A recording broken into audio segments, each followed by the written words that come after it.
Muy buenos días, les agradecemos a todos su presencia en esta conferencia que impartirá el maestro Jerónimo Gutiérrez Fernández. Para nosotros es un gran gusto recibirte, maestro Gutiérrez Fernández, recibir a la institución que representa, que es el Banco de Desarrollo de América del Norte, recibirlos también ustedes, invitados, colegas, a la conferencia.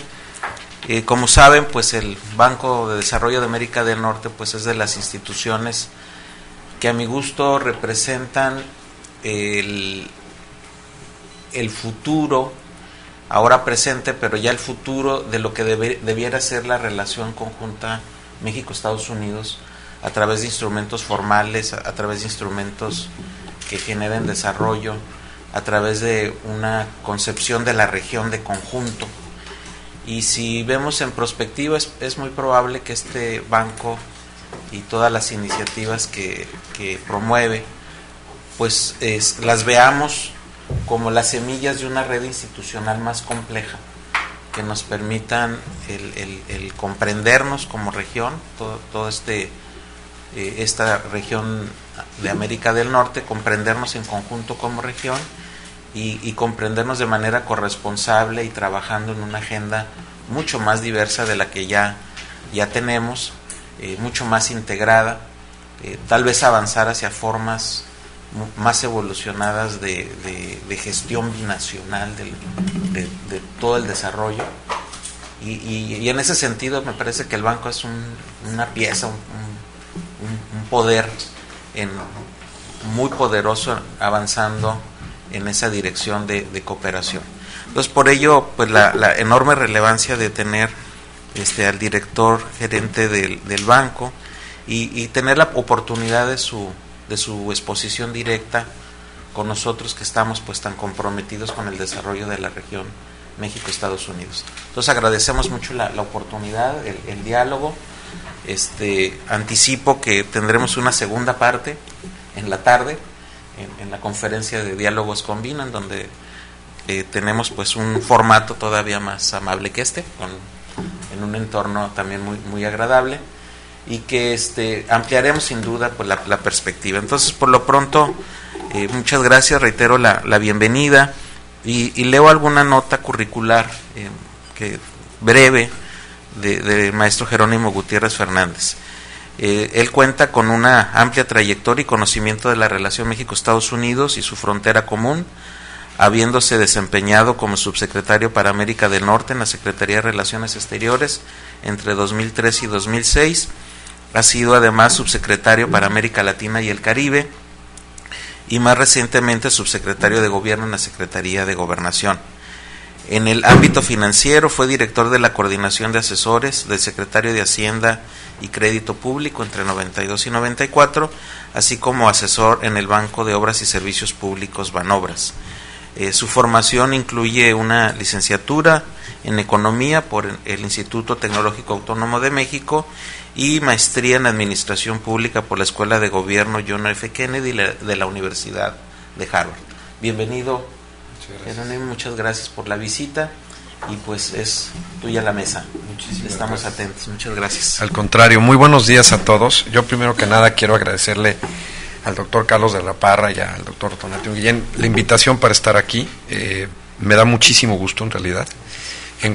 Siempre he encontrado muy estimulante poder tener conversaciones y digamos con gente que está desde la academia pensando en los temas que hay que, digamos, que está pensando en toda la agenda pública. En verdad no lo digo convencido, siempre para mí ha sido muy útil.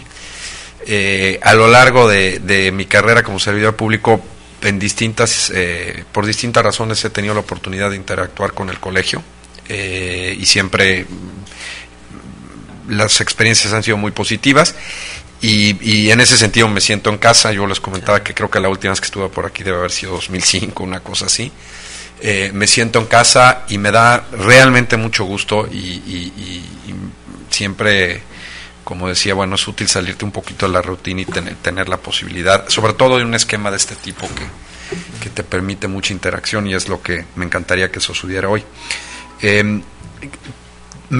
Traigo La presentación que traigo es una presentación, por poner un término, es la presentación de chaleco que utilizamos en el banco, que creo que nos podemos ir muy rápido y es más bien para abrir tema y boca, con la idea de que después de eso podamos pues entrar un poquito más en las perspectivas y digamos cómo su servidor está viendo, cómo ve el banco, cómo ve un poco aspectos de la relación, la misión del banco, etcétera, y también un poco de reflexión de lo que yo encuentro hacia atrás de la institución, con la idea de que eso sea abierto. Yo simplemente lo único que les pido, yo seré completamente transparente porque todo lo que voy a decir tengo la convicción de hacerlo.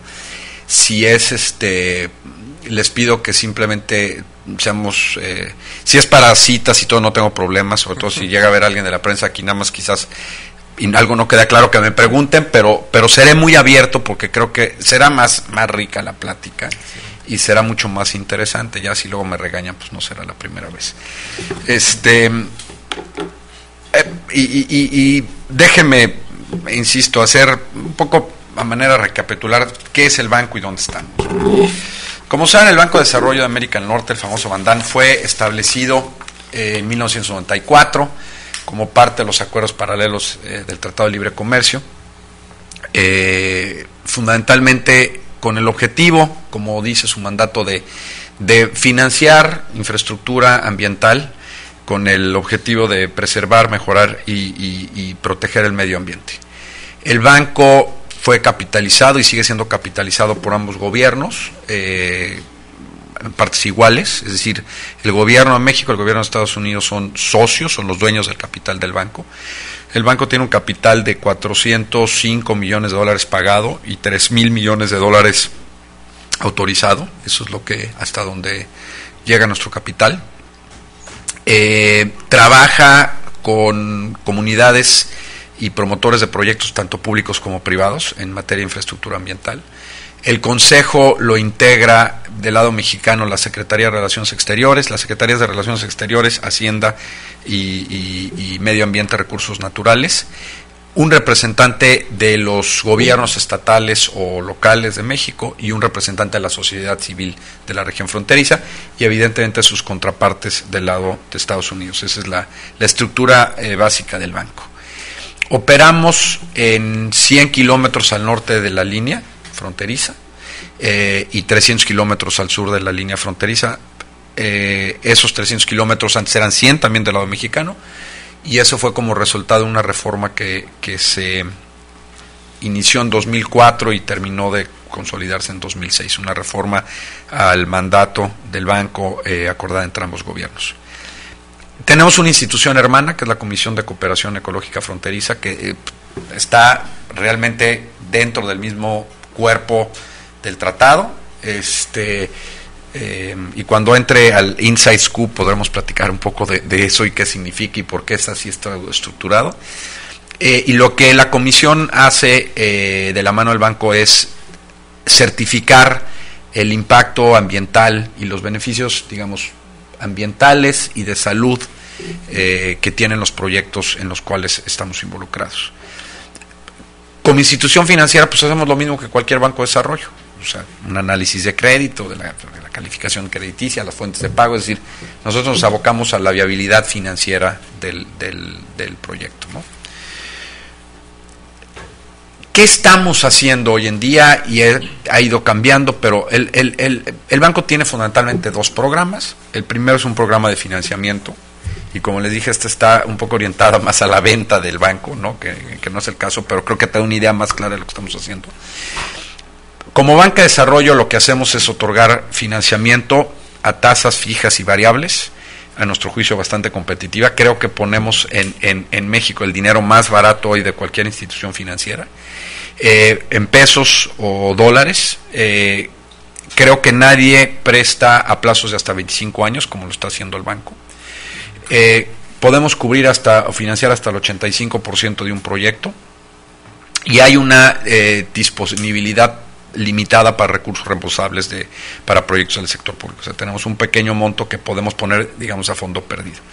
Tenemos otra parte que es trabajar en la asistencia técnica. Lo que hacemos es apoyar a nuestros acreditados en el desarrollo de los proyectos.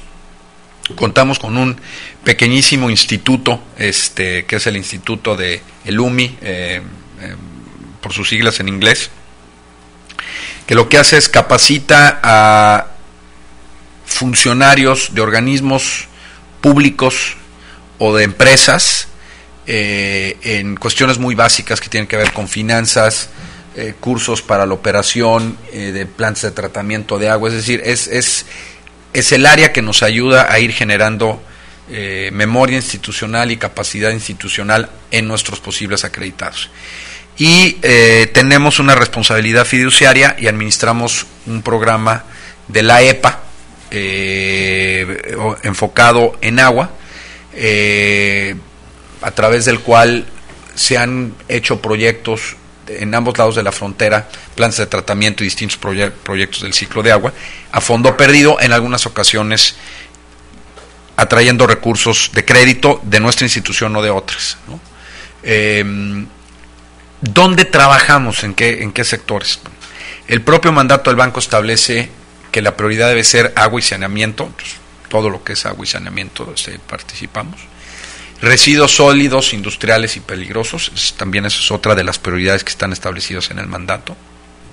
Cuando el banco se crea, en parte es motivado por las preocupaciones legítimas hasta cierto punto de una gran descarga de aguas no tratadas hacia las cuencas que comparten México y Estados Unidos, y también de problemas de residuos sólidos, ¿no?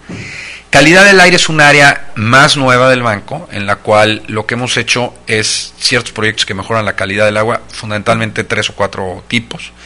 Uno es pavimentación, que nos permite reducir las partículas PM10 que en efecto aquejan a distintas zonas metropolitanas binacionales a lo largo de la frontera.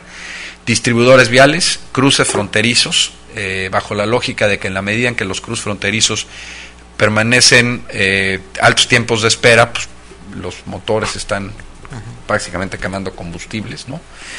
Transporte público y el equipo de filtro para fuentes fijas, ¿no? Hemos, a partir del año pasado, entrado al área de energía limpia o renovable. Cerramos ya nuestros primeros proyectos de energía eólica, solar. Estamos trabajando en proyectos de energía hidroeléctrica, geotérmica aún no hemos hecho nada. Hemos hecho proyectos de biocombustibles, o sea, financiado, y también recientemente en lo que en inglés se llama Waste to Energy, proyectos que buscan o a través de la captura del metano o a través de procesos de incineración generar energía y al mismo tiempo aprovechar. Entonces estamos trabajando, de hecho en Baja California, en algunos proyectos.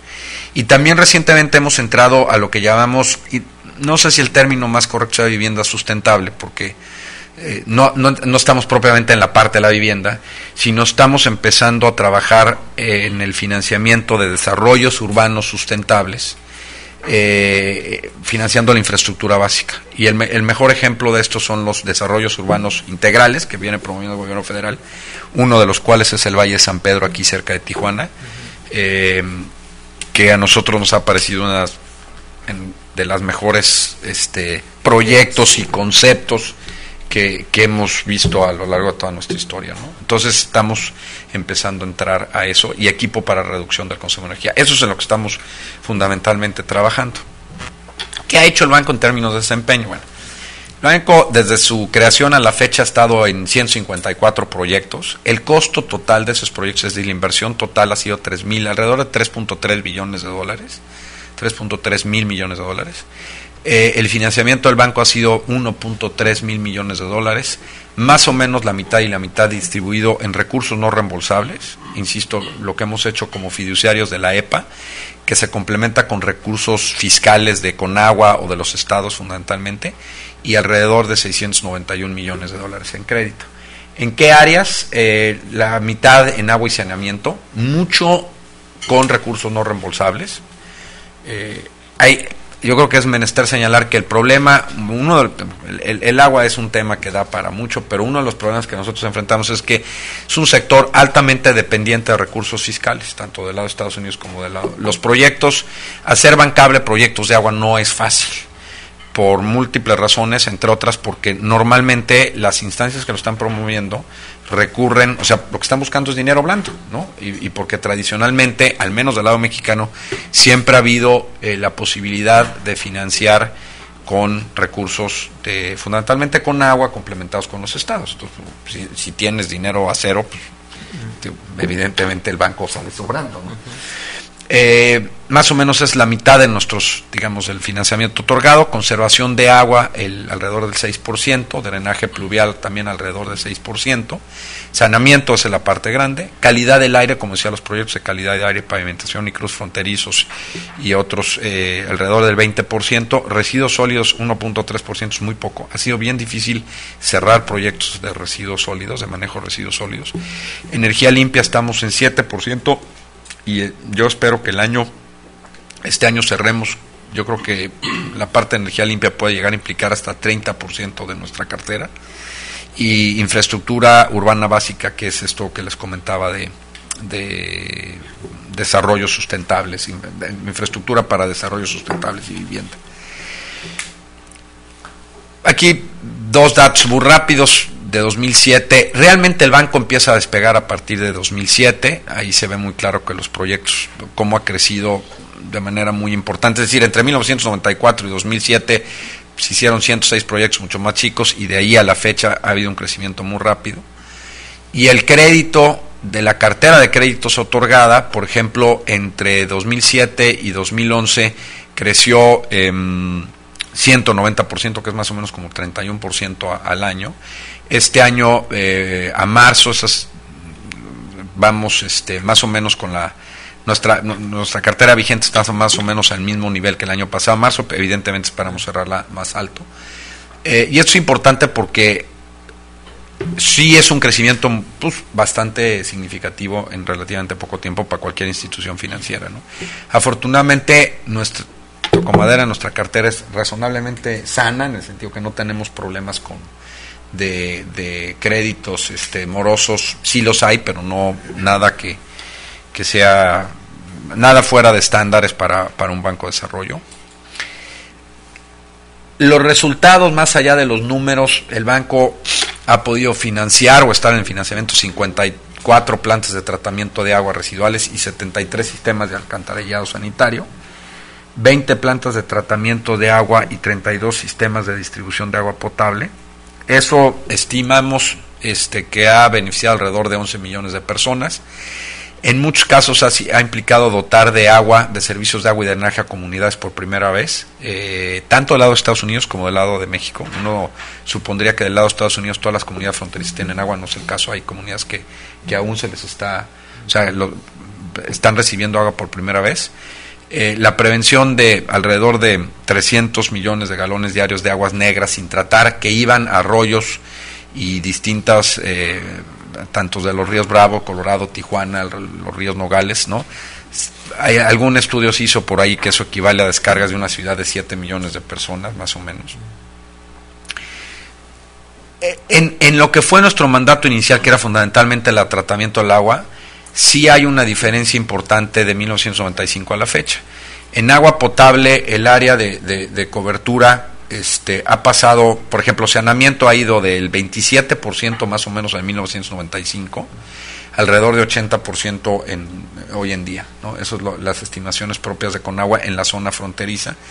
En el caso de agua potable alcantarillado, el crecimiento ha sido menor, pero aún así ha crecido, y ya nos encontramos, pues básicamente está muy cerca de lo que son los promedios del 2000, eso lo debo aclarar, de Estados Unidos, ¿no? ¿Es el banco el que originó esto exclusivamente? No, por supuesto que no, es un factor, o sea, con lo que han hecho gobiernos estatales, la Conagua, etcétera, pero ha sido uno de los factores que sí ha ayudado, en mi juicio de manera importante, a que se mejore esa parte de saneamiento.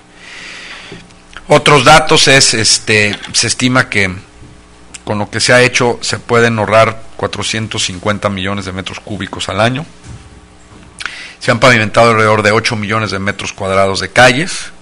Se han rehabilitado vialidades o construido alrededor de 187 kilómetros. y hemos establecido, financiado 16 rellenos sanitarios que estimamos mejoran la calidad de vida de alrededor de 3 millones de personas en la frontera. Ese es el banco en 2011. Nuestro capital durante mucho tiempo, pues un banco evidentemente utiliza 8 veces su capital para prestar, ¿no? Apalanca su capital dependiendo de qué tipo de banco y qué tan responsable quiera ser.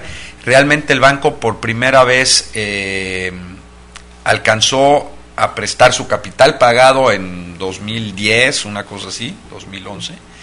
En 2010 por primera vez salió a los mercados ya por necesidades de financiamiento. Estamos calificados, y esto es importante, estamos muy bien calificados internacionalmente porque tenemos la garantía no solo del gobierno de México, sino también del Tesoro de Estados Unidos, que aunque hoy en día la garantía del Tesoro de Estados Unidos pues ha estado hasta cierto punto revisada. Nos permite, esto lo que nos permite, y desde el punto de vista de México es muy importante, es acceder a recursos en condiciones lo suficientemente razonables para que creo que seamos la mejor opción para financiar este tipo de proyectos en donde operamos.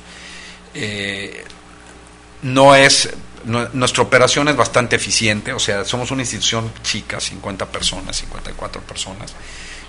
Nuestros costos de operación más que son cubiertos por nuestro ingreso de préstamos y mucho más si consideramos todos los ingresos que tenemos adicionales.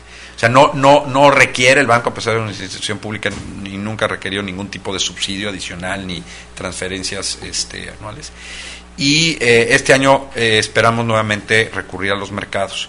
Desde el punto de vista de México también es importante esto porque si puedes traer, nosotros nos fondeamos, perdón el término, más barato que el gobierno de México, ¿no? Porque tenemos pues, el respaldo del gobierno de México y tenemos el respaldo del Tesoro. Cada vez esos, sobre todo en un ambiente de tasas más bajas, se ha ido cerrando. Entonces, desde el punto de vista, parte del gran esfuerzo que queremos hacer ahora en la gestión de un servidor es una herramienta que se está haciendo subutilizada. A México le conviene traer, si puede traer capital más barato a través de esta vía, pues, hazlo, o sea, ¿no? Te conviene traerlo. Y trabajamos, no es por echarle tierra a nuestros colegas de otras instituciones de banca de desarrollo en México. De hecho, estamos trabajando con ellos por primera vez, estamos cerrando proyectos con AFIN y con Bancomex juntos. Pero, y nuestra área es pues, muy específica, pues, es un área geográficamente delimitada, con un mandato bastante acotado, entonces, en el que es evidente la necesidad, es decir, la necesidad de infraestructura ambiental en la región fronteriza. Podemos hacer 18,000 estudios, porque a veces con nuestros colegas de la COSEF, les digo, está bien tener una idea de las necesidades y creo que se han hecho muchos estudios. Son evidentes, lo que hay que hacer es empezar a resolver, ¿no? Cualquier estudio, y probablemente algunos de ustedes están involucrados, apunta que la región fronteriza tiene enormes necesidades por su proceso de urbanización, su demografía y muchas otras razones, pues tiene enormes necesidades. Entonces, no nos detengamos tanto en eso, o no solo en eso, y hay que entrar. Entonces, esto es el banco, como dicen en Estados Unidos, una noche, ¿no? Es lo que somos ahorita. Si les parece bien, déjenme, la presentación ya no tiene más, tiene, esto se los puedo dejar, pero ni se ve, aquí simplemente es la información, por ejemplo, en el tipo de proyectos y los montos que estamos involucrados para cada uno de los estados. Me detengo en Baja California, en Tijuana hemos estado en proyectos de saneamiento, varios proyectos de saneamiento, residuos sólidos, calidad del aire, tanto en playas de Rosarito, Tijuana, en Tecate y en Mexicali, ¿no? en los municipios. Es Baja California de nuestros, si no me equivoco, el principal cliente desde el punto de vista de Estado del lado mexicano, y esto con mucho gusto se los dejo, son lo que estamos haciendo en cada uno de los otros estados, pero pues no tiene sentido entrar en tanto detalle. Toda la información está en la página de internet y con mucho gusto les dejo la presentación. Ahora déjenme, si les parece bien, entrar un poco a la parte más interesante. Es el esqueleto del banco. ¿Cómo se ve, cómo lo ve un servidor? Yo diría que hay 3 o 4 cosas. El banco es un accidente que exista. Esa es la realidad de las cosas. O sea, el banco existe porque fue, en su momento, cuando se está negociando el Tratado de Libre Comercio, y hay la necesidad de jalar votos de ciertos congresistas, fundamentalmente del Border Caucus en Estados Unidos, y expresa preocupaciones, insisto, legítimas por el estado del medio ambiente del lado mexicano, pues se decide hacer primero la COSEF. Realmente la COSEF se decide crear la Comisión de Cooperación Ecológica Fronteriza como una instancia que pueda servir a paliar, en el marco de los acuerdos paralelos, pues paliar estos problemas. Pero en ese entonces, y esto es lo que cuenta la leyenda urbana, los tesoros, el secretario del Tesoro y entonces el secretario de Hacienda, dicen, bueno, pues pero no le vamos a dar la lana a bunch of hippies, ¿no? O sea, perdón, comillas, ¿no? Es lo que cuenta la leyenda urbana. Entonces, pues vamos a hacer un banco, y se crea el Banco de Desarrollo de América del Norte. Y se creaba entonces como dos instituciones paralelas, tanto la COSEF como el banco. Primer punto, hay que entender que una institución que sobrevive hoy, México y Estados Unidos tienen muy pocas instituciones en estricto sentido bilaterales. Tienen las ILAS, la Comisión de Salud Fronteriza, y a mi juicio el banco y la COSEF, instituciones como tal, y la parte esta de la mosca que mata al gusano barrenador, que está en Chiapas, que es un proyecto precioso del que se conoce. O sea, instituciones como tal bilaterales son pocas. Para ser una institución que nació forzada, creo que ha hecho muchas cosas, y creo que hoy más que nunca están posibilidades de hacer más. Pero hay que entender su origen. 1. 2. El esquema como se concibió, el mandato per se, el tratado que lo crea, híjole, está muy mal hecho. Bueno, no diría muy mal hecho, tiene problemas. ¿Por qué? Pues porque en ese entonces no era fácil, o sea, no, lo que se buscaba, el objetivo esto era un asunto adjetivo a la sustancia de poder aprobar el tratado, ¿no? Cuando viene el cambio de administración del presidente Bush 41 al presidente Clinton, o sea, ese era el objetivo. Y del lado mexicano, que en ese entonces había buscado una negociación comercial 100% de equidad, o sea, es una negociación comercial, pues se veía como cierta imposición también. México tenía su propia banca de desarrollo, entonces pues no era un tema así que dijeran, qué padre, vamos a crear el banco. No lo creo, ¿no? Esa es la percepción de un servidor. La estructura de estas instituciones duales, la COSEF y el banco, inicialmente con 2 consejos separados, una en Ciudad Juárez, otra en San Antonio, intrínsecamente ligadas, porque una no puede hacer nada sin la otra hasta cierto punto. O sea, si no está certificado el proyecto no se puede financiar, entonces pues el banco no puede hacer nada, pero al mismo tiempo la COSEF no puede financiar ni tiene las herramientas para hacer la infraestructura y financiarla. Ha sido una historia, a mi juicio, una guerra de baja intensidad durante muchos años. O sea, han pesado a lo largo de la historia estas dos instituciones personalidades, contextos, etcétera, y eso es entendible, pero la realidad es que pues es una institución, es una institución. Y el estar, aunque hoy hay la tecnología y todo, y me atrevo a decirlo porque estamos trabajando como nunca de bien con ellos, o sea, las dos instituciones están realmente por primera vez apuntando hacia el mismo lado, con un diagnóstico más o menos, no diría más o menos compartido de la problemática, de las herramientas. Pues esta es la primera vez que realmente está funcionando bien, pero es algo a futuro que tiene que reflexionarse. Mi opinión personal siempre ha sido y lo será, deben de fusionarse en la primera oportunidad que exista. Y podemos entrar un poquito más detalle en eso. El segundo punto importante de reflexión yo creo que tiene que ver con el mandato del banco. Es decir, a lo largo de su historia ha habido intentos para... No es ningún secreto que algún ilustre presidente de Estados Unidos se refería al banco como el Nada Bank, ¿no? No hace mucho tiempo. Y era perfectamente entendible. No es ningún secreto tampoco que en 2000 2003 y 2004, hubo discusiones entre los gobiernos para cerrar el banco, y la verdad es que no era del todo ilógico, porque tenías un banco que tenía $500 millones de capital, que no había prestado más que a lo mejor 25, y que tenía una burocracia pues no muy grande, por 40 gentes que le costaba. Entonces, para administrar como tesorería el capital, pues como para qué, ¿no? Entonces, me parece que la discusión era... Afortunadamente, un grupo de personas en ambos lados en la frontera vieron que esta era una mala decisión, que si dos países con una agenda tan intensa no podían, con un proyecto que en concepto es correcto, sacarlo adelante, pues era una muy buena señal en la relación en su conjunto. Entonces pues fue cuando empezó realmente a cambiar muchas cosas. Viene una primera reforma que lo que hace es llevar a 300 kilómetros del lado mexicano para poder incluir todas las capitales y ampliar el territorio, y algunas junta los dos consejos de las instituciones. Entonces empieza un proceso ya de sinergia, y otras modificaciones que permiten empezar a detonar el crédito. ¿Qué quiero decir con esta primera parte?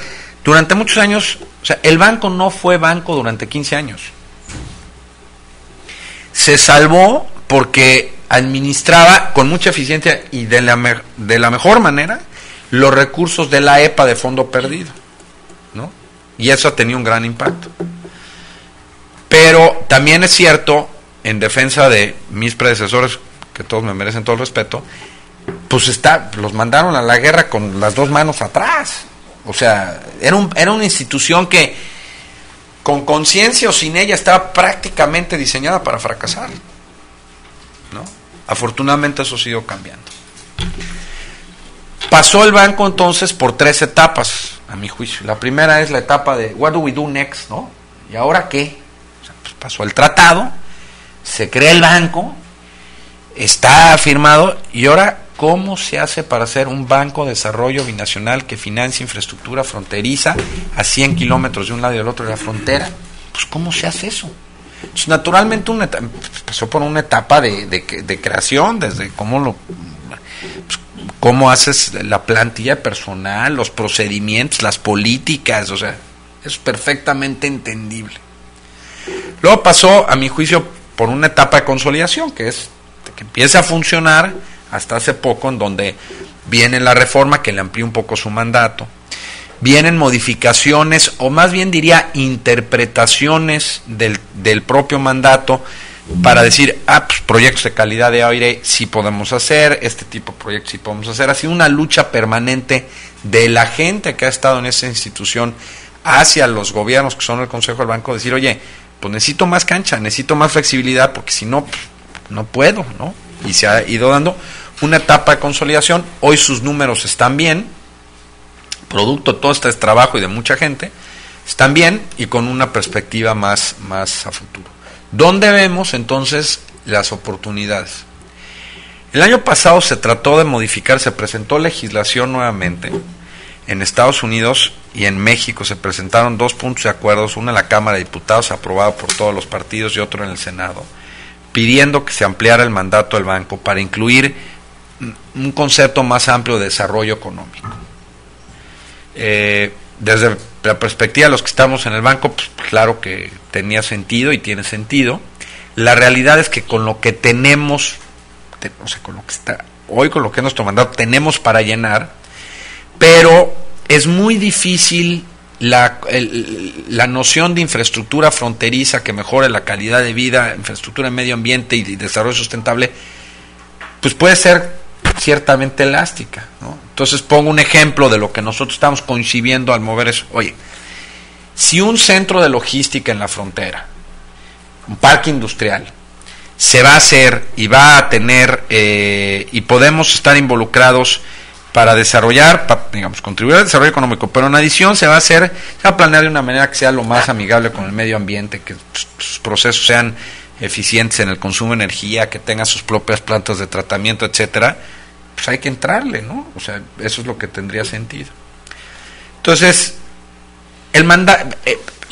creo que el banco puede y debe ir haciendo cada vez más. creo que hay una cadencia natural, es decir, si ahorita nos dijeran pónganse a hacer todo, a ver, son banca de desarrollo amplia, la verdad es que tendríamos dificultad, porque lo más difícil es hacer viables los proyectos, ¿no? 2, energía renovable es un área de muchísima importancia, que no está, en el caso, México tiene del orden de 600, 700 megas de energía eólica, o sea, renovable, ¿no? No estoy considerando hidroeléctricas o lo que es fundamentalmente. Eso es lo que tienen en Willacy, Texas, en el condado, ¿no? O sea, es así. Está empezando a desarrollarse en México, sí, y la frontera tiene un potencial muy importante porque es donde tienes viento en Tamaulipas, un cachito de Coahuila y aquí, y donde tienes sol suficiente en Chihuahua, Sonora y un cachito aquí.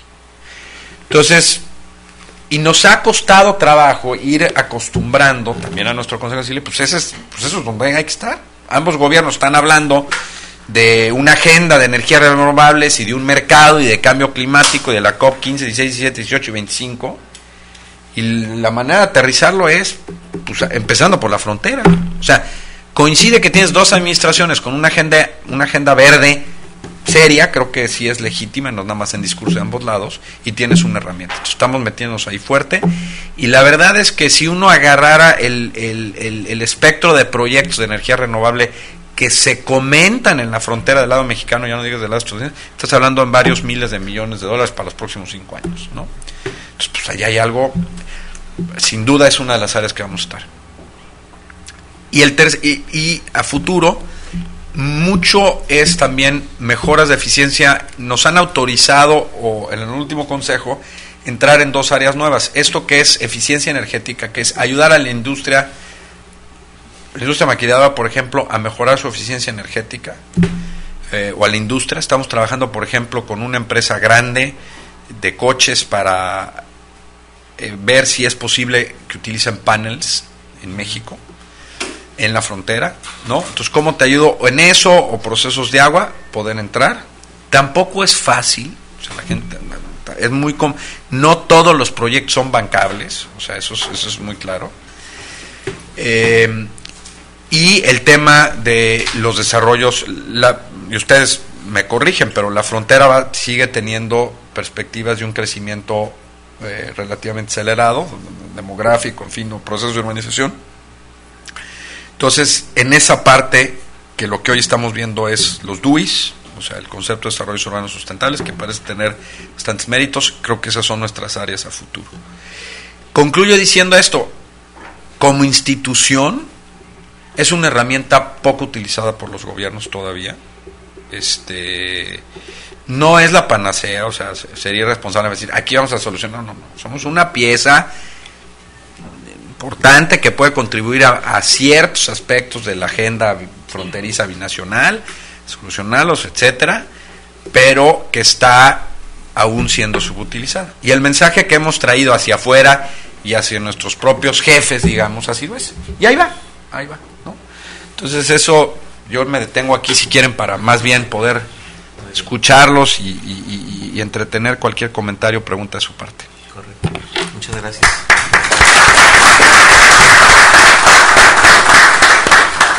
El doctor Carlos de la Parra tiene la moderación del diálogo. Muchas gracias. Dale, no free lunch. No free lunch. Bueno, pues empezamos a ver. Tomamos las primeras, yo diría que un set de 3 preguntas, Eduardo. ¿Quién más? Ismael. Si me permites, y Roberto. Empezamos, Eduardo Mendoza. Bueno, sí. El departamento. Eduardo Mendoza, de los Estudios Económicos de la Frontera. Pues tú, en base a lo que comentaste, pues me parece muy relevante la información nueva que nos estás dando de cómo está operando el banco.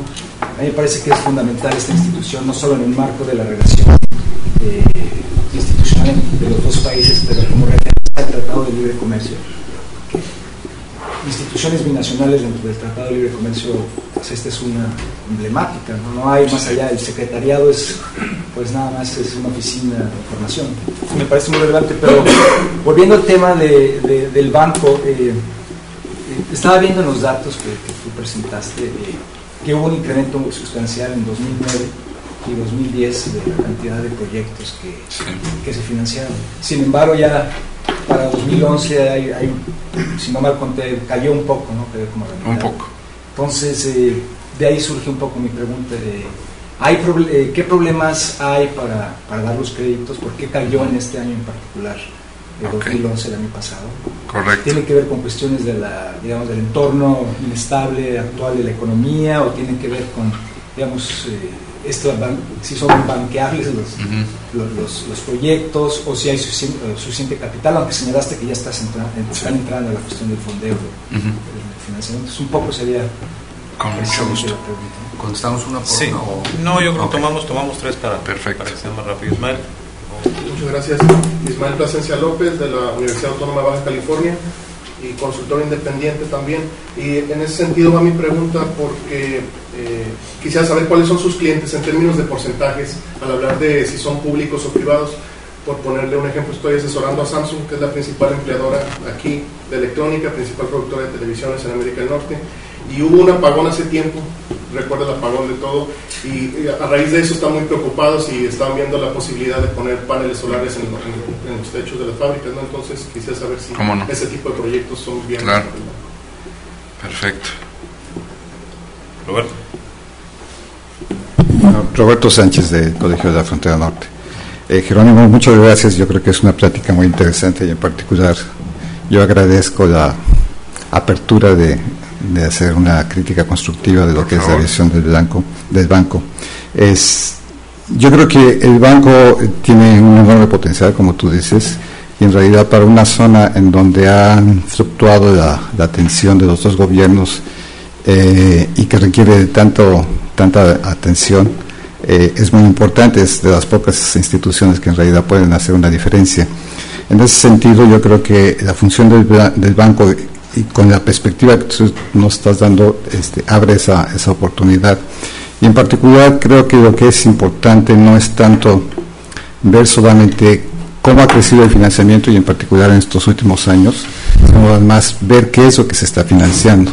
Y aquí la historia del banco quizás ha desaprovechado algunas oportunidades. Debido a su historia, el financiamiento se ha concentrado básicamente en el saneamiento, que no necesariamente es la mejor oportunidad en términos de un desarrollo sustentable para la frontera. Y en particular cuando la perspectiva de saneamiento es una perspectiva muy tradicional, digamos, del siglo XX, a través de esta ingeniería sanitaria en donde se ve únicamente como un problema y no como un recurso adicional. Y para la zona de la frontera, y dentro de la perspectiva de lo que viene en las próximas décadas, creo que el problema del agua va a ser central. Y una de las oportunidades de poder tener un recurso adicional es precisamente ver el agua servida como un recurso y no solamente como un problema. Entonces yo creo que aquí se abren oportunidades importantes, y es muy interesante ver, yo veía el financiamiento hasta ahora, que solamente el 2 y tanto % se va a lo que se podría llamar desarrollo sustentable. Yo creo que ahí es donde está el enorme potencial del banco. Empezar a trabajar como hacen otras ciudades y otros países en el mundo, con una perspectiva de largo plazo, de mediano y largo plazo, tomando en cuenta lo que se representa, por ejemplo, la variabilidad y el cambio climático, en términos de cuáles son las condiciones bajo las cuales va a crecer la región en un futuro, y empezar a encaminar las inversiones en ese sentido, y quizás trabajar con la COSEF en términos de actualizar los criterios bajo los cuales un proyecto puede ser realmente sustentable o cuál no puede ser un proyecto sustentable. Es a través de esta sombrilla donde yo creo que se le podría dar coherencia a evitar lo que hasta ahora se ha hecho, no solo por el banco, sino en realidad cualquier gobierno, tanto municipal, estatal o incluso el federal. Trabajamos con acciones fragmentadas y es muy difícil poder crear acciones sustentables cuando todo se hace desconectado, y hay inclusive incoherencias o conflictos. Entonces podemos invertir en energías alternativas, pero no necesariamente representan una solución sustentable si no están vinculadas con otro esquema de desarrollo más amplio. Lo mismo con el saneamiento, o sea, no necesariamente es la mejor inversión posible si no está vinculado con otro tipo de acciones. Aquí es, para no extenderme mucho, yo creo que donde el banco tiene un enorme potencial y creo que ayudaría muchísimo a la frontera, en particular porque seguir con los mismos esquemas de inversión representa que nunca va a haber recursos suficientes. O sea, la frontera crece a tal ritmo, y esto lo hemos visto en décadas, y es parte del problema de la frontera, que nunca hay recursos suficientes. Entonces hay que buscar cuáles son los puntos de coyuntura que en realidad ayudan a evitar que los problemas se sigan repitiendo dentro de 10 años, 15 años, otra vez en la misma situación, y donde se puede hacer realmente una diferencia en la forma como crece la frontera. Facilita, ¿no? Empieza. Eduardo, ya me pusiste en aprietos porque es cuando yo entré, cuando cae, entonces ahora tengo que defender. No, mira, 2000, ahí está la cifra, mira, me regreso rápido, pero la verdad es que el crecimiento más importante se dio entre 2007 y 2010. En 2010, en 2010, la baja, más o menos 2011 cerramos al mismo nivel de 2010 y 2011 está más, o 2012 estamos a marzo más o menos. Es una razón, el prepago de la operación de Tijuana, fueron $100 millones, y fue un prepago. Entonces, pues que te prepaguen no es mala señal, ¿no? Esta parte, esta caída aquí, o sea, de 2010, de 450 bajamos creo que a $436 millones la cartera gigante. Ahora, un año después te están pagando, o sea, ya no están pagando créditos de los primeros créditos.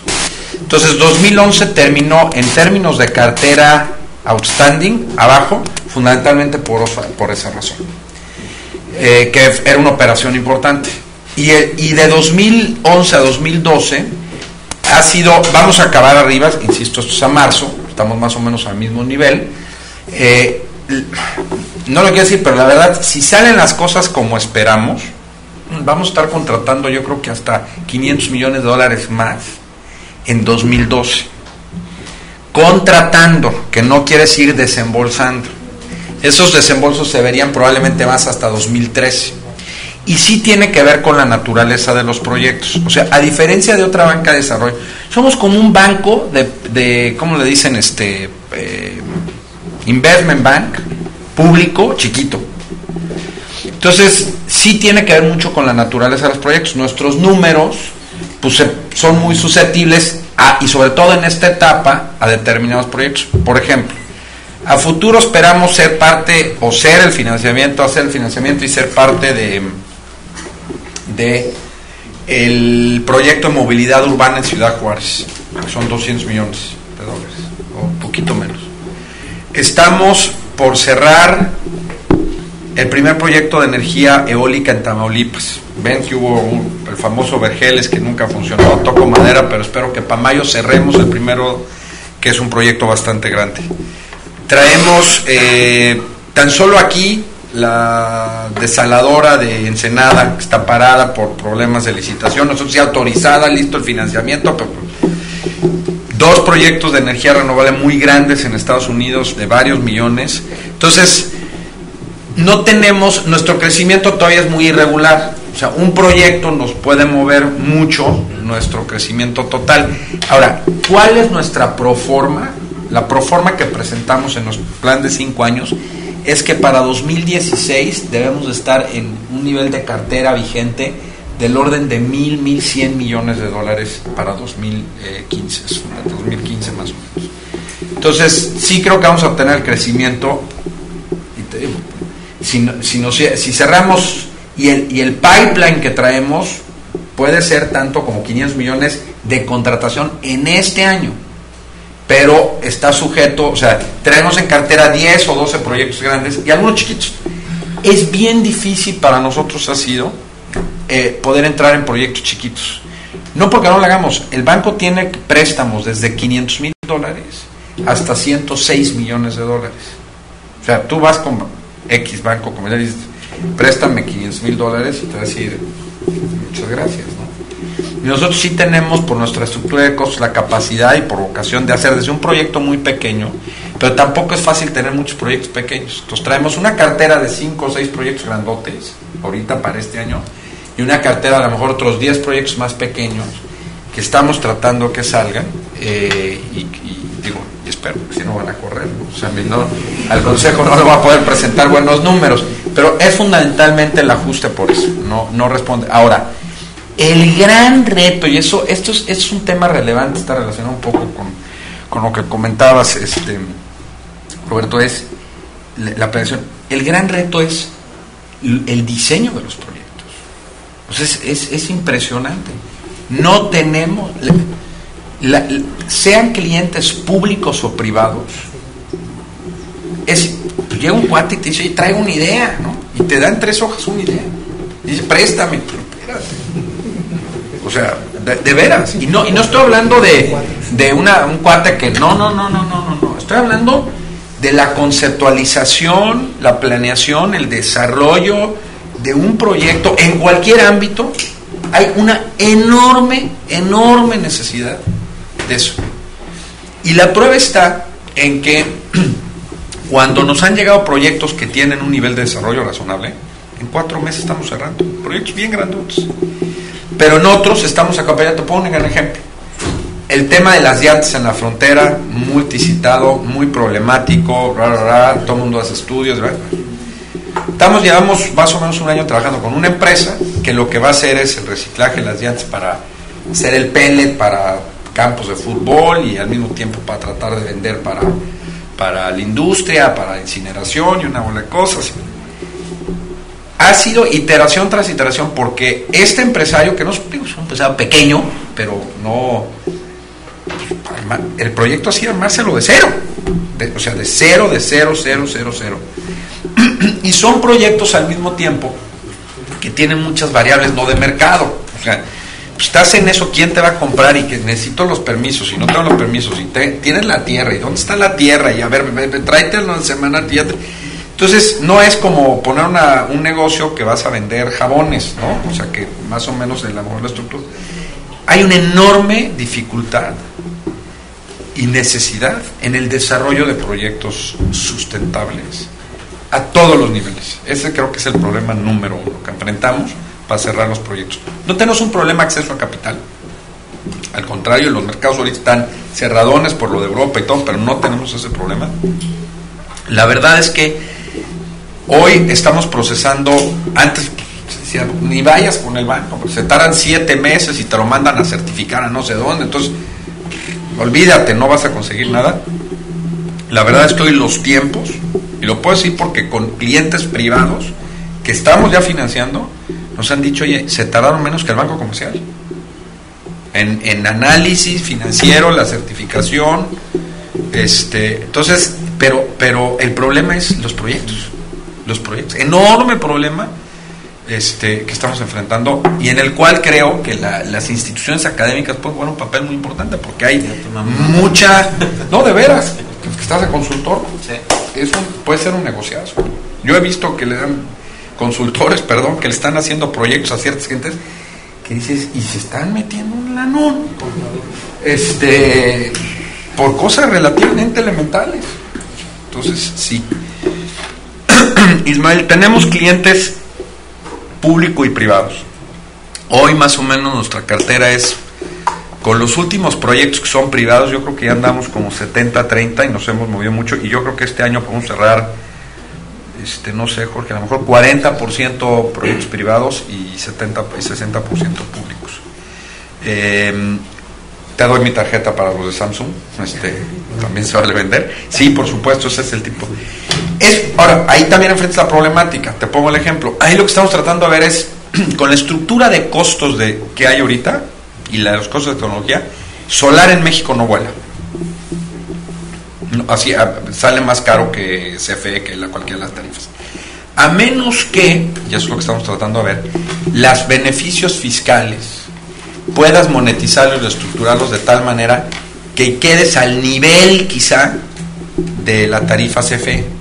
Si quedas al nivel de la tarifa CFE, pues eres indiferente en principio, ¿no? Y a lo mejor dices, hijo, me voy a aventar con los paneles y todo, y el otro ya está, no.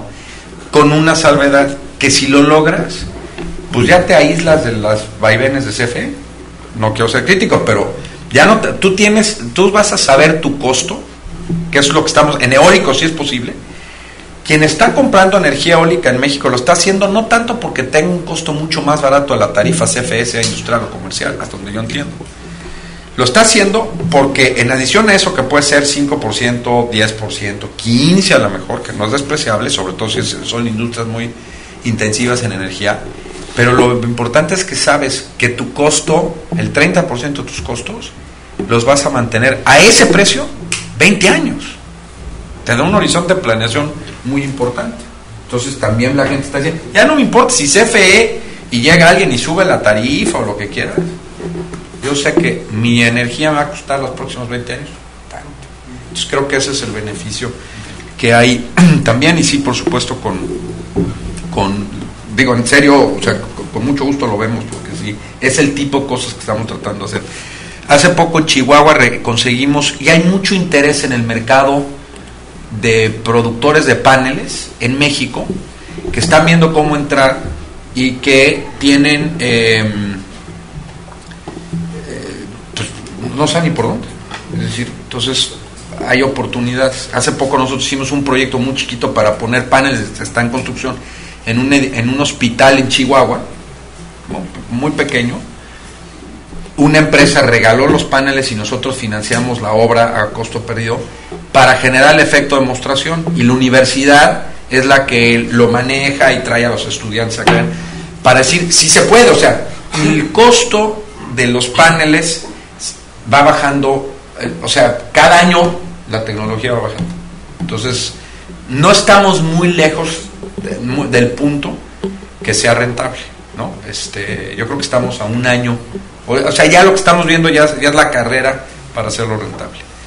Respecto a los comentarios de Roberto, sí tienen, ¿no? Este es muy completo, y a ver, la crítica es válida de si no, hay mucho más potencial en el desarrollo integral sustentable que en solo las plantas de tratamiento de agua. O sea, las plantas se requieren. Y yo he oído también a veces personas que dicen, es que ya no es las plantas de tratamiento porque tienen otros efectos. Digo, o que tienes que pasar a plantas de tercera generación. Decía, a ver, o sea, perdón, pero somos un país en desarrollo. El primer problema sí está en el tratamiento y las descargas. Ya iremos poco a poco, pero no me quieras poner ahorita que otras tecnologías, porque entonces, digo, no es ¿no? Yo iba más en el sentido de integrar un uso al agua tratada. El gran secreto, y no lo estamos haciendo, ¿hacia dónde vas? Es reuso. Exacto. El valor del agua tratada está en reuso. Era. El único cliente que nosotros tenemos 2 clientes, bueno, uno y uno potencial, que están utilizando agua de reuso. Uno, Sadam en Monterrey, que financiamos varias obras y estamos trabajando con ellos muchas cosas, que empieza a vender a los industriales el agua tratada, y le está yendo muy bien, y tiene un potencial enorme. Entonces, se reuso. Esa es la clave, es asociar en agua, tratamiento con reuso, y más en nuestras zonas. No me cabe la menor duda. Y estamos viendo una cuña, otro que lo que le vende el agua para CFE.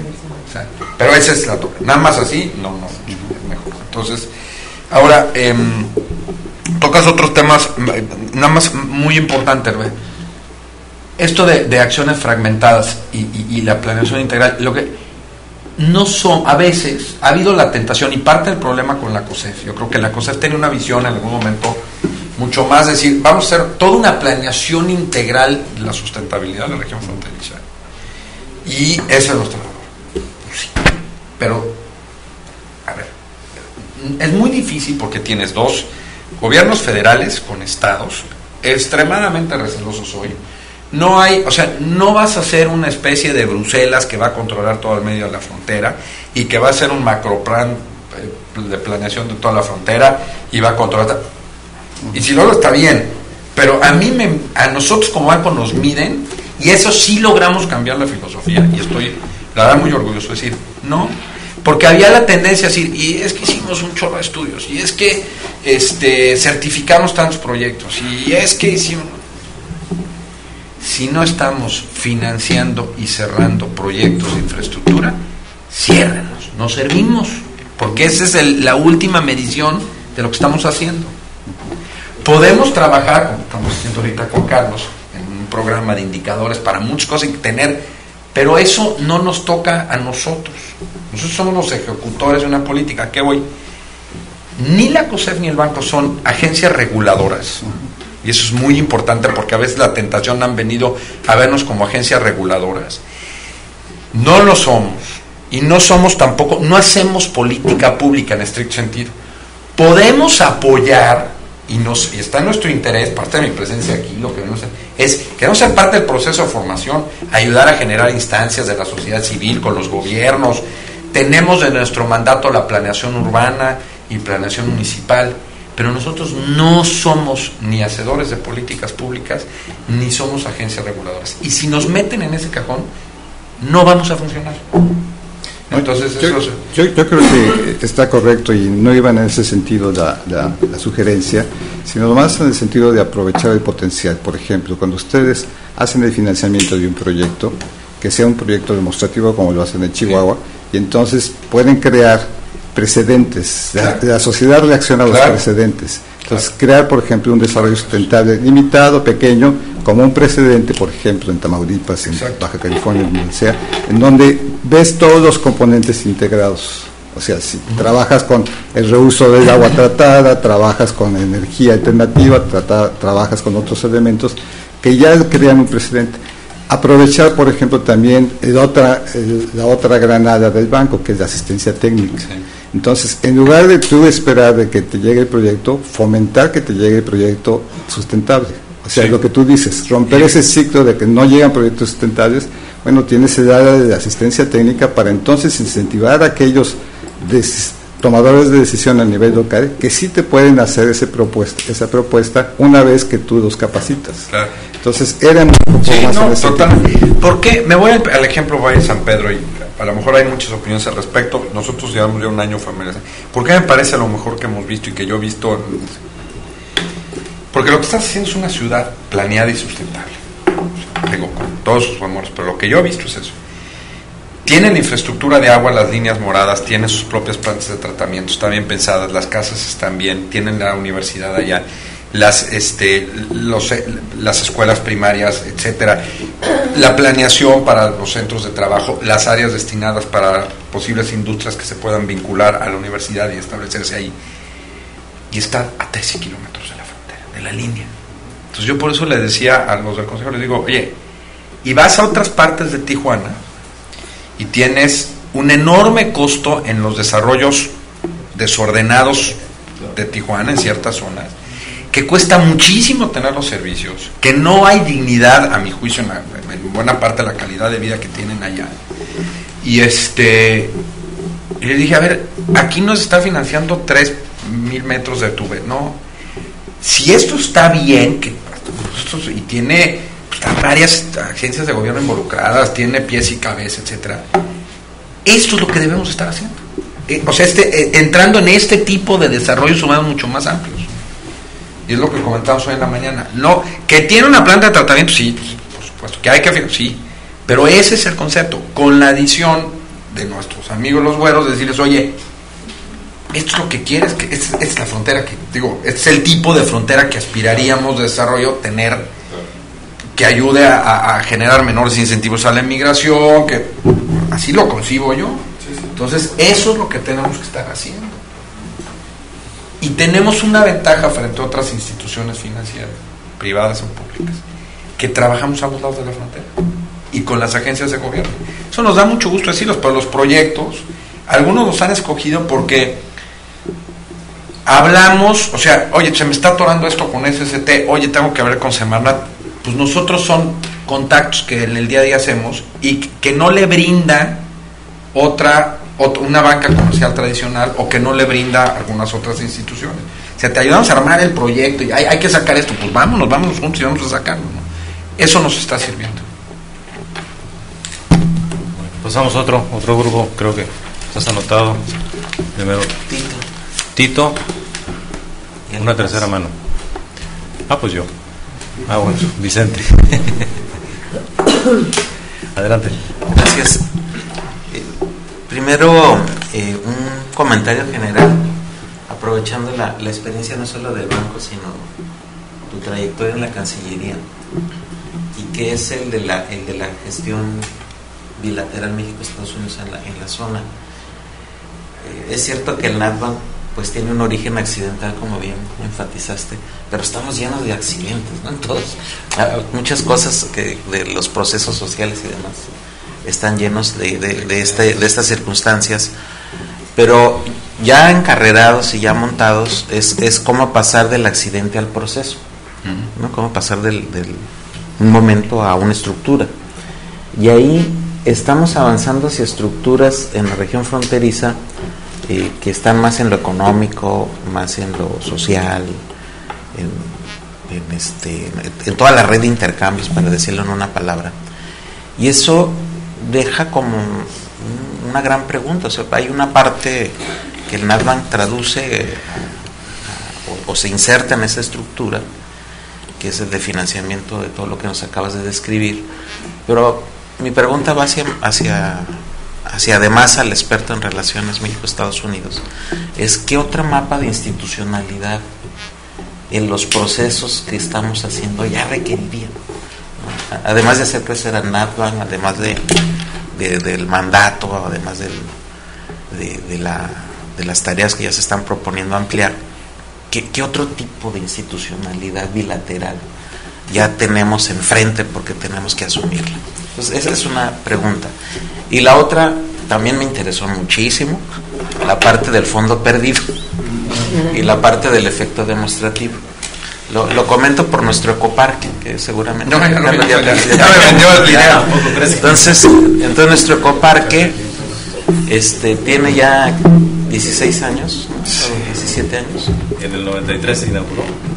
Pues ya cumplí 20. Bueno, ya es un buen argumento. Ya pero ese ecoparque, que nace también como un proceso experimental, demostrativo, se ha convertido en un centro educativo también de niños. Entonces recibimos como 12,000 niños cada año. Yo digo, es el Centro Cultural Tijuana, pero del lado ambiental, ¿no? Ayudamos a la formación ambiental de los niños, pero estamos por hacer una inversión grande en ecoparque de infraestructura, grande para nuestro tamaño, es chiquito con sus recursos, pero es una inversión que nos va a dar un paso adelante con relación a convertirlo en centro de experimentación mucho más desarrollado, en centro de divulgación y de formación ambiental también mucho más desarrollado, en espacio demostrativo de nuevas tecnologías ambientales. Yo creo que aquí hay relacionarnos con Samsung, con quien esté desarrollando tecnologías ambientales como espacios demostrativos. Incluso hasta oficinas del NatBank podemos tener ahí como espacios demostrativos. Pero la idea es ver el potencial interés en que ese espacio de Tijuana, que es la cuarta área verde, ¿no?, de Tijuana, crezca mucho más en su concepto y que nos acerque a un espacio en el sentido demostrativo amplio, ¿no?, más potente, de tecnologías de procesamiento de agua, de reuso, ¿no?, de generación de energía sustentable, de consumo de energía sustentable. Entonces en ese mapa estamos. Entonces lo dejo así en la mesa porque yo sé que la conversación la vamos a continuar, sí, pero es un intercambio, ¿no?, de ver en qué podemos sintonizar en ese tema. Hasta ahí mis preguntas. Tito.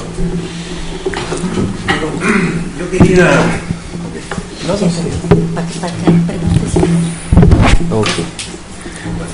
Yo quería solo hacer una pregunta, pero metiste el tema San Pedro y es inevitable que de un comentario. San Pedro tiene dos graves problemas. ¿Cuáles son? Uno es de ahorita y otro de mediano plazo. El de ahorita es que no hay empleos. No hay empleos en la zona. Eso significa que la gente tiene que viajar muchísimos kilómetros desde Tijuana para poder, tiene que viajar hacia Tijuana para poder trabajar y vivir allá. Y de hecho hay muy poca gente todavía viviendo allá y se está vendiendo muy poco justamente por eso. Y cuando haya más gente, vamos a tener la vía que va a Tecate va a estar totalmente saturada, porque va a haber más gente en esa vía cada día, cada hora. Y eso es un grave problema, no solo ambiental, más emisiones de gas, etcétera, no solo también para el gobierno municipal, que tiene que trabajar sobre la vía, reponer la vía, baches, etcétera, sino para el bolsillo de las familias. Según el INEGI, la gente que menos gana el decil de menor ingreso gasta 30% de su ingreso en transporte. Entonces, el impacto es totalmente regresivo socialmente. Y seguramente en la zona va a haber gente de menos que el promedio del ingreso comprando esas viviendas. Entonces vamos a tener una cantidad muy grande de gente con bajo ingreso que va a recibir este impacto por viajes más largos, más costosos, más tiempo en la carretera. Entonces, eso tiene un impacto regresivo socialmente. Eso es ahora, en el corto plazo. En el largo plazo hay un grave problema ecológico, y de salud. Esa zona es un valle que recoge agua de lluvia para nuestra represa Abelardo Rodríguez. Entonces, no sé si te has dado cuenta que en los estacionamientos en Tijuana y en Juárez, en los supermercados, siempre tienes manchas de aceite. Imagínate que un auto tire una gotita de aceite del motor por día. Si colocan 200,000 autos en Valle de las Palmas, vamos a tener 200,000 gotitas de aceite diaria cayendo al piso. En esta ciudad llueve unos 10 días al año, 15 días al año más o menos, y cuando llueve muy fuerte. Entonces, toda esa agua de lluvia va a arrastrar todo ese aceite acumulado en las calles, en los estacionamientos, y lo va a llevar a la represa Rodríguez cada año, cada invierno. 200,000 gotas por día, no sé cuántas toneladas de aceite sea al año.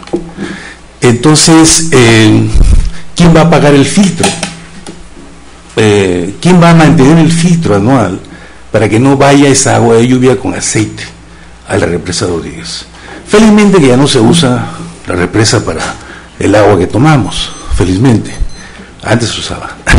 Ahora solamente cuando falta agua del río Colorado es que se usa un poquito de esa agua. Pero esperemos que nunca más se use esa agua porque va a estar llena de aceite. Entonces, ¿qué hay que hacer? Si seguimos con la idea de que Valle de las Palmas es bueno y hay que ponerle más gente viviendo ahí, pues hay que cambiar la represa Rodríguez, o la secamos, o la convertimos en parque de recreación, con barquito, de lo que sea, echando aceite todo el tiempo, no hay problema. En fin, el mediano plazo no es no sustentable, digamos, en términos desde el punto de vista ecológico. Fue un grave error haberse metido por allá, un grave error. Pero ya empezó, ya lo hicieron, etcétera. Ojalá que vaya lento, es mi deseo, ojalá que vaya lento. Hay muchas zonas en el sur de la ciudad donde puede crecer Tijuana. Ojalá que la gente que tiene esos terrenos los ponga en el mercado pronto. Bueno, ese fue mi comentario. Ahora mi pregunta. No, pero yo voy a devolver. Mi pregunta. No, pero por eso uno aprende. No, gracias por el comentario. ¿El banco puede hacer promoción para el desarrollo? Es decir, voy a dar 3 ejemplos para clarificar mi pregunta. Tiene que ver con lo que dijo Roberto también. Por ejemplo, el agua que consumimos en Tijuana se le hace subir 1 kilómetro a la Rumorosa con un montón de energía eléctrica para que venga para acá, ¿no? Ok. El banco no podría decirle y empujar al gobierno del Estado: oiga, gobierno del Estado, ¿por qué no utilizan esa caída de agua para producir electricidad? El señor aquí me va a prestar su oficina a las 3 porque vienen unas gentes que estamos viendo ese proyecto precisamente. ¿Ah, sí? Okay. No, pero ahorita entramos en detalle. Yo le dije esto a un ingeniero que fue secretario de No, lo sé, que Estado. es una chulada de proyecto. Sí, exactamente. Es muy coherente. Como un ejemplo de cómo el banco puede promocionar. La otra cosa, por ejemplo, que también ocurrió en Tijuana, es que hace unos 3 años empezaron a hacer un cambio en el pavimento y le pusieron cemento a casi 100 kilómetros.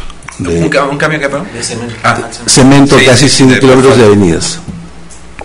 Es una de las cosas que mejor le ha pasado a esta ciudad, desde el punto de vista del transporte y del funcionamiento de la ciudad, y también desde el punto de vista ambiental. No sé si el gobierno municipal hizo una medición. Yo lo hice por mí, para mi viaje diario, y mi estimación es que ahorro 15% con respecto a antes del pavimento. 15% en el tiempo, la gasolina, el costo del transporte de mi casa al trabajo y del trabajo a la casa. Entonces, 15% multiplicado por 1.600.000-700.000, eso es un montón de dinero que se ahorran los habitantes de esta ciudad. Pero no solo los habitantes, también las empresas, porque todas las empresas tienen que tener insumos, medida de producto, en fin, hay un ahorro enorme para las empresas. Y todavía el gobierno municipal tiene problemas para recuperarlo a través del impuesto predial. Tiene problemas, la gente no quiere pagar el predial. Pero también es un ejemplo de promoción, es decir, ustedes pueden focalizar, ver, descubrir proyectos que sí realmente van a hacer una mejora sustantiva en las ciudades. Uno de ellos es ponerle cemento a las avenidas principales. A propósito, yo hice un cálculo, publiqué un articulito sobre cómo traer dinero de Estados Unidos para Tijuana para poner el pavimento hace unos años. A lo mejor le puedo pasar una copia. Y el otro ejemplo era vivienda. El Infonavit ha estado prestando durante más de una década para hacer vivienda a lo bestia en la periferia de las ciudades, produciendo vivienda muy chiquita, con muy poco espacio público, en fin, un desastre urbanístico. Y tiene el músculo para poner restricciones, porque Infonavit podría haber dicho, si no ponen 20% de área pública en el terreno, pues no les presto. Pero no puso ninguna restricción. Recién ahora empiezan a haber ciertas restricciones, por ejemplo, le dan premios financieros y es más de un piso, etcétera. Pero es una cosa reciente y muy pequeña. Me pregunto si ustedes no podrían hacer lo mismo. Es decir, buscar a empresas constructoras que quieran hacer edificios dentro de las ciudades, edificaciones. Hay un mercado, evidentemente. Ya Urbi, Geo han demostrado que hay un mercado. O sea, reduciendo el costo financiero y aumentando la oferta, evidentemente hay un mercado que puede comprar departamentos más grandes que las viviendas que se hacen, pero más centrales. Eso le va a ayudar a todo el mundo, le va a ayudar a la ciudad y le va a ayudar a la gente, a la población. Entonces, probablemente eso también sería un área de promoción. No sé si también podrían hacerlo. Gracias. Vicente Teodoro. Sí, dado que el desarrollo no es un asunto solamente de los gobiernos, y aquí incluso mencionas que el banco que representas tiene una relación, diríamos, más o menos de 70-30 y quería 60-40. Algo que no, por lo menos no lo sé, y no sé si hay un estudio, pero no sabemos qué tanto tejido, diríamos, en términos de empresariado orientado a estas oportunidades de eslabonamientos a los que mencionaba Roberto, se está generando en la frontera. Es decir, qué tantas oportunidades y qué tipo de restricciones percibes desde donde estás para que se genere este tipo de tejidos. Es decir, que haya un empresariado más innovador, orientado a cubrir estos espacios de sustentabilidad urbana, sobre todo. Ok. Gracias. Empiezo con los comentarios del doctor Guillén.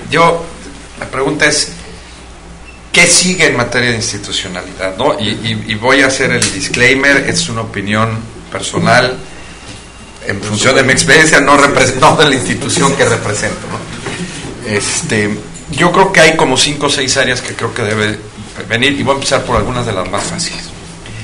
Una muy evidente que era parte de la filosofía que estaba atrás del famoso ASPAN, ¿no? La Asociación para América del Norte, que mi colega Porfirio Muñoz Ledo y algunos otros veían como es el Comando Norte. Ojalá y fuera tan sofisticado, o sea, es algo bastante más inocuo. Una de las cosas era, el concepto era, tenemos que reducir, la región de América del Norte cada vez tiene menos competitividad frente a otros bloques, porque las ventajas que le dio el proceso de desgravación arancelaria, pues ya se erosionaron, y ya hay mucho más comercio mundial. China por eso ya es socio número 2, entonces esas ventajas que hicieron en su momento que NAFTA fuera la área más dinámica en términos de comercio ya no están. Entonces tenemos que reducir, como región ser más competitivos. Entonces, una cosa era estándares, ¿no? O sea, era cómo hacemos para reducir el costo para que las empresas que se vayan a establecer en este caso América del Norte puedan operar cada vez con estándares más similares, que los procesos de normalización y estandarización de productos, de instituciones, de certificación, de estándares, etcétera, sean homogéneas, y entonces le sea más fácil a alguien operar o producir a lo mejor un producto en toda la región. Eso es un área, ¿no? O relativamente sencilla. Homologación de estándares de etiquetas. A la gente dice, ay, pues eso no es muy sofisticado. No, pero pues eso sí le puede hacer a la diferencia de para un negocio u otro. Esa es una. Energía eléctrica. No me estoy metiendo con el petróleo, energía eléctrica. Creo que hay el tema de la interconexión, necesitas ya una autoridad. Se habla mucho del mercado de energía renovable nacional, hay puntos, evidentemente California, Baja California es uno, de interconexión, de la red, hay varios puntos de interconexión, pero es un gran tema el de la energía eléctrica y necesitas alguna, y está completamente desarticulado a mi juicio los esfuerzos. Entonces, eventualmente necesitas tener algún tipo de institucionalidad que te pueda realmente generar, o sea, a lo mejor el plan está ya muy acabado, pero hacer el proceso de interconexión. En Centroamérica, un poco basándome en la experiencia, es o sea, el famoso proyecto Mesoamérica, que es el plan para Panamá, que pasa por ahí, y que tiene el proyecto de interconexión eléctrica. La red eléctrica centroamericana existe y es una autoridad y es una empresa en la que incluso CFE es socia hoy en día. Eso creo que es otro energía. Esas empresas son relativamente, digamos, menos controversiales. Desastres naturales en la zona fronteriza. Creo que desastres naturales no para todos, en lo que pasa en un desastre, a lo mejor en Chiapas, digo, contra lo que pasa en Oregón, pues son completamente desvinculados, pero sí hay suficiente geografía para que tengas ya algún tipo de institucionalidad.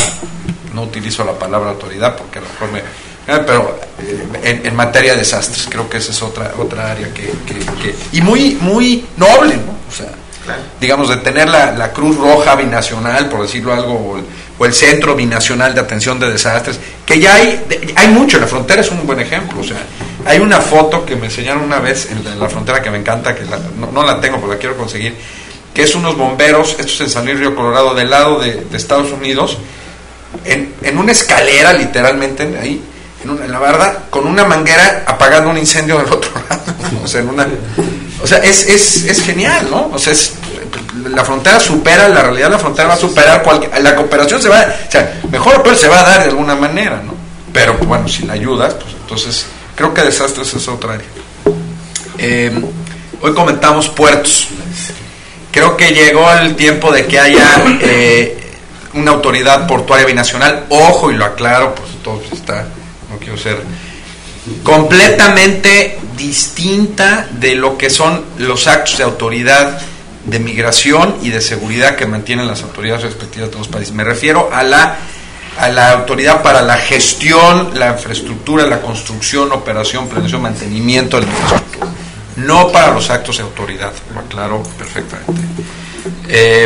Creo que la otra es cruces, digamos, algo a lo mejor se podría pensar en los famosos corredores. Estos, hay 3 o 4 corredores que van desde Canadá hasta México. Algo, no sé exactamente si tengo menos claro cómo poder estructurar una autoridad, porque interviene mucho, pero... Y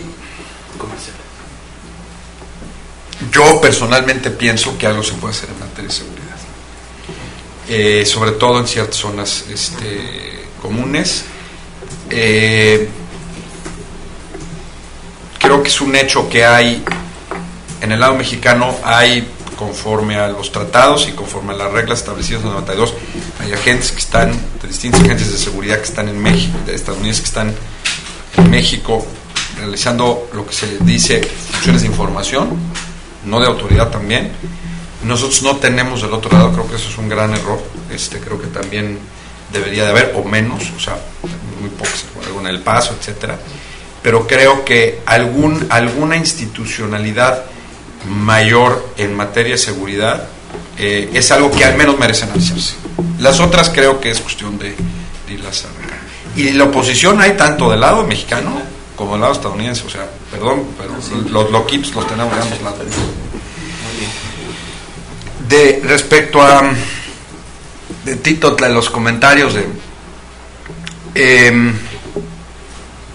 empiezo por la parte más fácil. Vivienda, yo creo que yo creo que estas restricciones que empieza a poner, o estas condiciones que se empiezan a poner por parte de la CONAV y todo el concepto que están tratando de desarrollar, perfecto, a lo mejor son incipientes, pero apuntan en el sentido correcto. Y creo que nosotros somos parte de eso. O sea, el hecho, vuelvo al concepto de desarrollos integrales, los DUIs, ¿no? Desarrollos urbanos integrales sustentables. Si tú entras a ese esquema, tienes ciertas garantías en las hipotecas como el desarrollador, tienes ciertos beneficios en el financiamiento, ciertos aspectos, y te exigen una serie de condiciones. Son creo que 46 indicadores de distintos tipos, muchos de ellos de sustentabilidad, que tienes que tener en tu desarrollo urbano para poder accesar eso. Entonces tienes un poco el garrote, la zanahoria, es suficiente. Sí, no tengo un buen juicio, no es mi materia, pero creo que sí podemos estar, evidentemente. O sea, nuestro interés, y ahorita platicamos un poco más de San Pedro, pero es eso, porque lo que estamos viendo es las áreas que tienen verdes y una serie de criterios adicionales, cómo se está organizando, por ejemplo, ahí la Asociación de Colonos, todo el concepto que está detrás de la ciudad o de San Pedro, de las charter cities de China, y una serie de reglas para convivencia.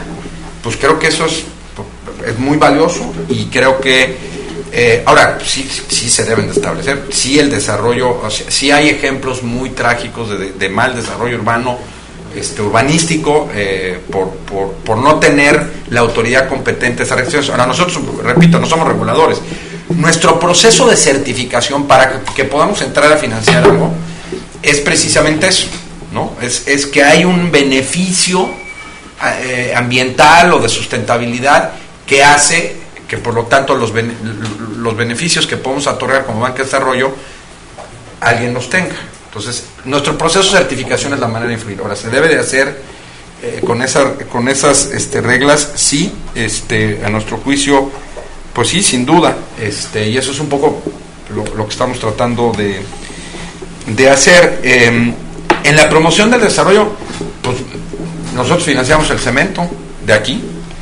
Todos los proyectos, nos costó mucho tiempo convencer a nuestro consejo de la importancia de movernos de asfalto y pavimentar en cemento.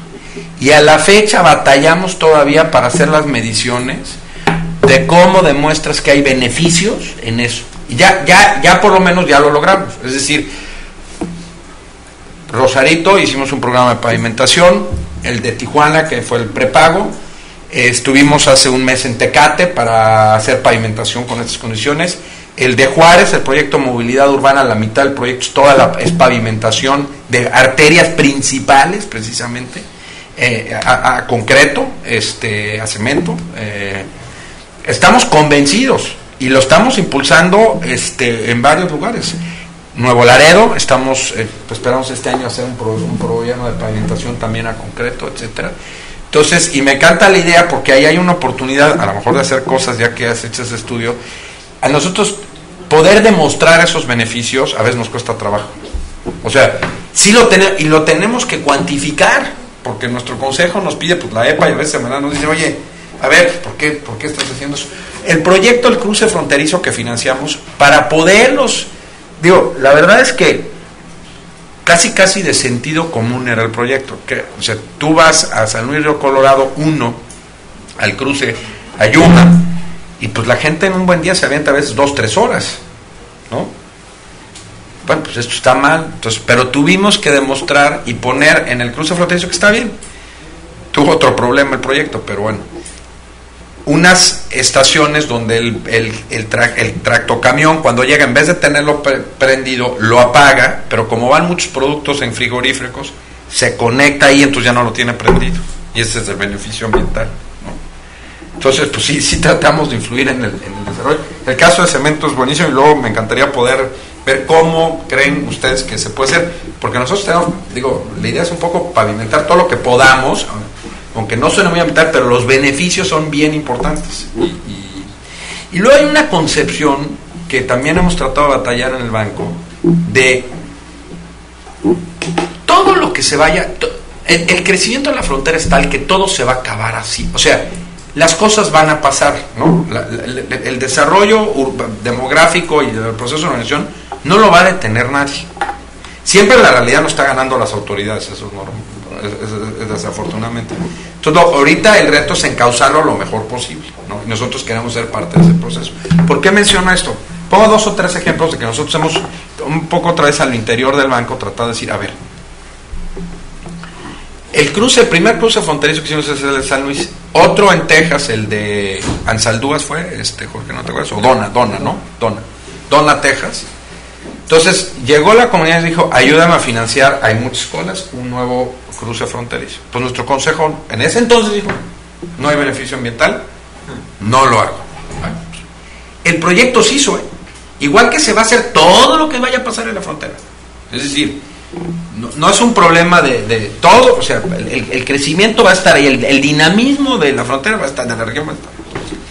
Pero ¿cuál fue el resultado?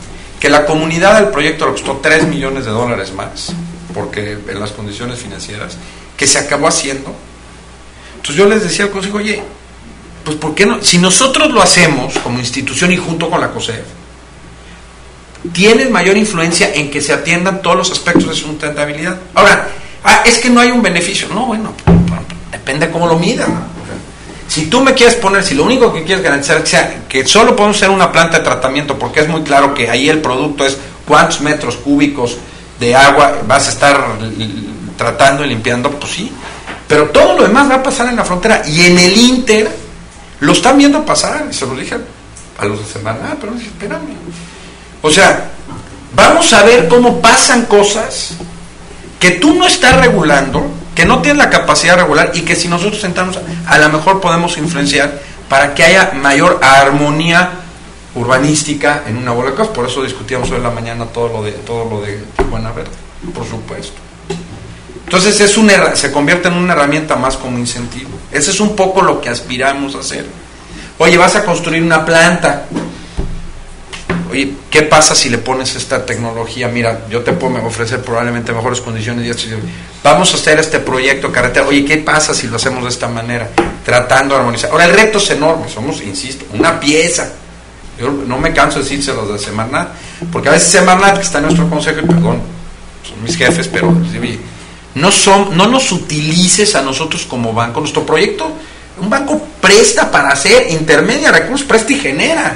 No soy la agencia reguladora. Si tú no puedes resolver un problema de carácter regulatorio, no me utilices a mí como instrumento para regular los problemas. Esa no es la labor de una institución de promoción o de banca de desarrollo.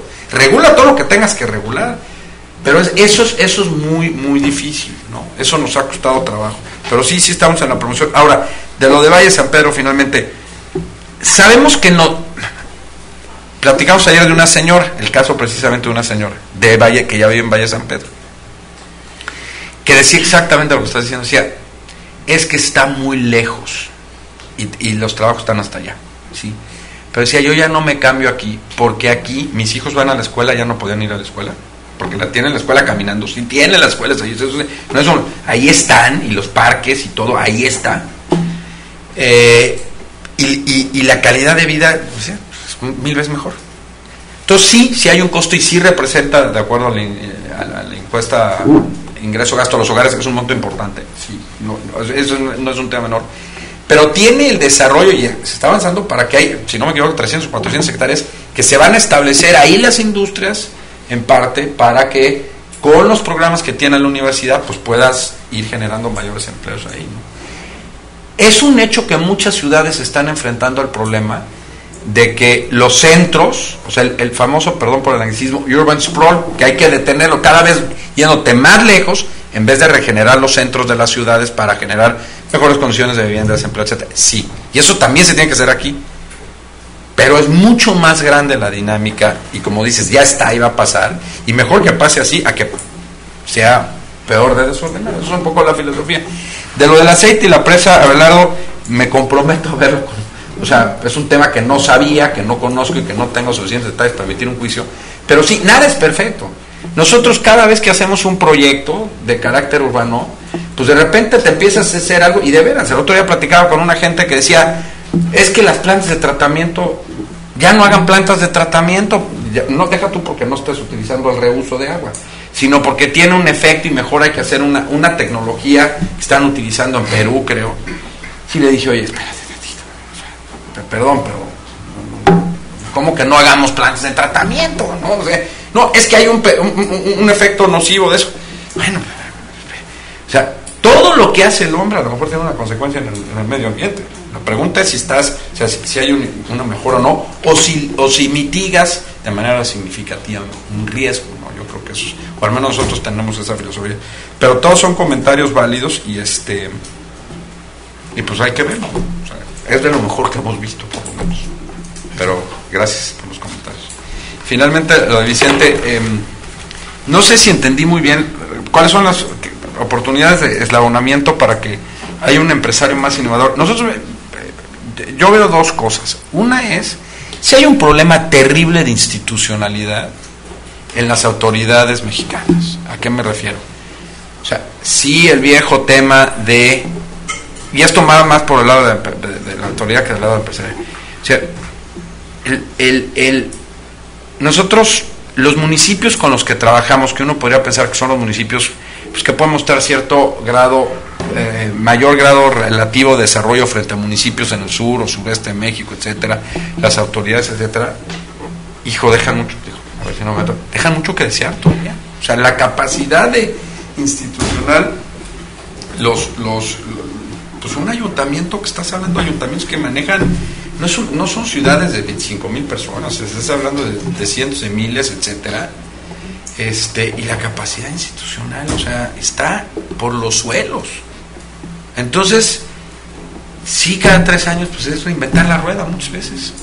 Eso yo veo que está haciendo un daño terrible. No sé cuál sea la solución, perdón, es otro tema, pero todo lo que se haga por tener autoridades mucho más institucionalizadas, con perspectivas de más largo plazo en los planes de desarrollo, y hoy lo comentábamos para lo de... Y creo que no, yo creo que sí, o sea, no sé cómo el sector empresarial pueda estar tener un sector más empresarial, más innovador. Creo que empieza con cosas muy sencillas y más activo en el desarrollo, como lo que platicamos de Tijuana Innovadora, que es un esfuerzo, ¿no?, que empezó como una serie de convenciones, pero ahora quiere mantenerse algo permanente. O sea, los cuerpos de la sociedad civil como tal, empresariales o no, que mi única observación es, se enfocan en algo, sí pueden hacer una diferencia muy importante en el desarrollo, y enfatizo, se enfocan en algo, porque de repente ves unos que crean y se agarran una agenda como de este tamaño, pues se pierden y no tienen capacidad. En cambio, los cuerpos de la sociedad civil, digamos, que a nivel del municipio o a nivel del estado dicen, a ver, yo quiero atender el tema de X o Y, nada más, y ir desarrollando capacidad de la sociedad civil para incidir en la planeación, en la ejecución de políticas, en una cosa, son normalmente tienen mayor probabilidad de suceder. Cuando amplían sus agendas, pues, porque no tienen la capacidad. Entonces, por eso hoy lo que platicamos de lo de Tijuana, porque es un tema, no es agarrarte una agendota, no puedes sustituir al gobierno, es un tema. Esos serían mis comentarios. Jerónimo, yo creo que ha sido muy rica. Te quiero agradecer primeramente por la excelente presentación, luego toda la tolerancia al abuso de mis colegas. Pero es un abuso hecho con mucho respeto y con mucho amor, yo creo, a la labor pública, ¿no? Y pues tienes todavía todo un día por delante, o sea que te regreso a la palabra, no sé si quieres cerrar. Reitero el agradecimiento. Una de las, bueno, de los datos que nos en lo personal aprecio es el nuevo dinamismo del banco, porque ahí hay una energía nueva.